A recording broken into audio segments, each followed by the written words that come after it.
The champagne fountain sparkled under crystal chandeliers as Victoria Ashford surveyed the charity gala with the detached interest of someone who'd seen 1,000 such events. At 38, she'd built an empire in tech that made her one of the youngest female billionaires in America, and she wore her success like armor, sleek, impenetrable, and cold to the touch. She didn't do emotions. She did acquisitions, quarterly reports, and 5-year plans. But lately, there was something missing from her carefully constructed life, and she'd decided to fix it the same way she fixed everything else, with money and efficiency. "I want a baby," she announced to her assistant, Margaret, who nearly choked on her sparkling water. "Not the traditional way, obviously. I don't have time for relationships. Find me the best fertility clinic in Manhattan. I want this handled by next quarter." Margaret, used to her boss's declarations, simply nodded and made a note on her tablet. But fate, as it often does, had other plans. Those plans came in the form of a small boy with untied sneakers who crashed directly into Victoria's designer gown while chasing a runaway balloon through the gala hall. "Whoa." The boy stumbled backward, eyes wide. "I'm really sorry, ma'am. My dad says I run too fast for my own good." Victoria looked down at the chocolate fingerprints now decorating her $3,000 dress, her jaw tightening. Before she could unleash the sharp reprimand forming on her tongue, a man rushed over, slightly out of breath.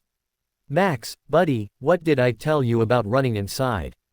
The man's voice was gentle but firm. He looked up at Victoria, and she found herself momentarily caught off guard by the genuine concern in his hazel eyes. "I'm so sorry. We'll pay for the dry cleaning, of course." Victoria studied him. He wore a suit that had seen better days, the kind you bought for special occasions and stretched across multiple years. His shoes were polished but worn. Everything about him screamed middle-class struggle, yet he held his son's hand with a tenderness that money couldn't buy. "It's fine," she heard herself say, surprising even herself. "It's just a dress." The man smiled, relieved, and extended his hand. "Daniel Cooper. And this tornado is my son, Max. We're crashing the fancy party." Well, not literally crashing, though Max gave it his best shot. "I'm one of the caterers. Just started with the company last month." Something about his honesty disarmed her. Usually, Victoria could size someone up in seconds, categorize them, and move on. But Daniel Cooper didn't fit into any of her neat boxes. Over the next hour, through a series of circumstances involving a broken champagne fountain, a missing client, and Max's surprising knowledge of classical music, Victoria found herself in an unexpected conversation with Daniel. They stood at the edge of the gala, watching Max conduct an imaginary orchestra to the string quartet's performance. "He's wonderful with music," Victoria observed. Daniel's face lit up with pure paternal pride. His mother was a violinist. She used to play for him every night before bed. He paused, and Victoria noticed the past tense, the slight catch in his voice. "She'd passed away 2 years ago. Cancer." "I'm sorry," Victoria said, and meant it. Max was only 5. Some days, he asks me why she had to go. I still don't have a good answer. Daniel's voice was soft, raw with a grief that time had gentled but not erased. "But I promised her I'd give him the best life I could. That's why I work 3 jobs. The catering is my 3rd. I do accounting during the day and drive for a rideshare service at night." Victoria felt something crack in her carefully constructed walls. 3 jobs. That must be exhausting. "You do what you have to do for your kids, you know," Daniel said simply. Then he laughed, a self-deprecating sound. "Though I suppose you probably don't know. You look like you have your life perfectly figured out." If only he knew. Victoria opened her mouth, unsure what she was about to say, when Max ran back over, tugging on his father's sleeve. "Dad, can we afford violin lessons yet? Like we talked about?" Daniel's expression flickered, just for a moment, with a pain that made Victoria's chest tight.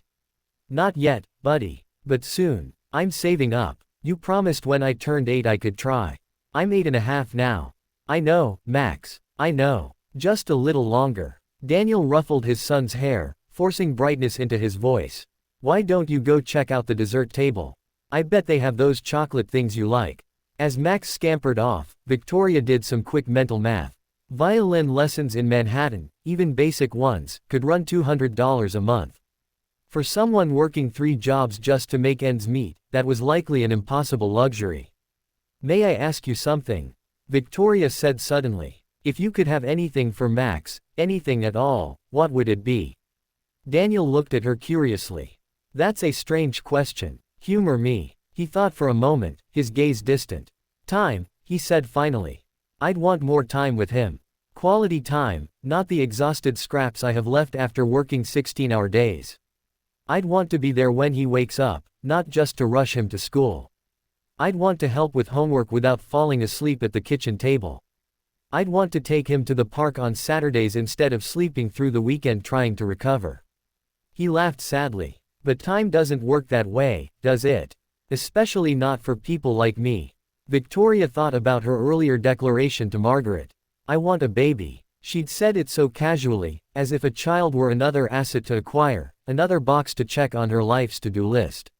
She'd thought she could outsource the messy parts, the late nights, the fears, the endless sacrifice, and keep only the Instagram-worthy moments. Looking at Daniel, at the exhaustion etched around his eyes and the unwavering love in his expression when he watched his son, she suddenly felt ashamed. What did she know about being a parent? What did she know about loving something more than your own comfort, your own success, your own perfectly ordered life? You asked me if I know what it's like to do things for your kids, Victoria said quietly. I don't. I was planning to have a baby, but I realize now I was thinking about it all wrong. I wanted a child the way I want a new company, something to build, to show off, to add to my portfolio. Daniel studied her face. And now I'm wondering if people like me should even be parents. You're working yourself to death to give Max a good life, and here I am with more money than I could spend in 10 lifetimes, thinking I could just order up motherhood like room service.